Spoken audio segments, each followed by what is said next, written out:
flexitarien, végétarien, végétalien, végan, autant de mouvements dont on entend de plus en plus parler. Ils ont tous un point commun, c'est qu'ils remettent en cause la consommation de viande. Alors pour deux raisons principales, la préservation de l'environnement et le bien-être animal.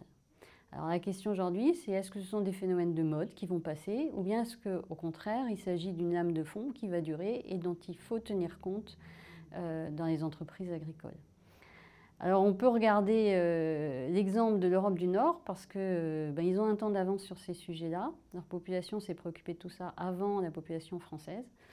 Et ils se sont rendus compte qu'ils ne pouvaient pas se contenter de communiquer sur ce qui se fait dans les élevages pour rassurer les consommateurs qu'il allait falloir aller plus loin parce que le consommateur aujourd'hui réclame une meilleure prise en compte du comportement naturel des animaux.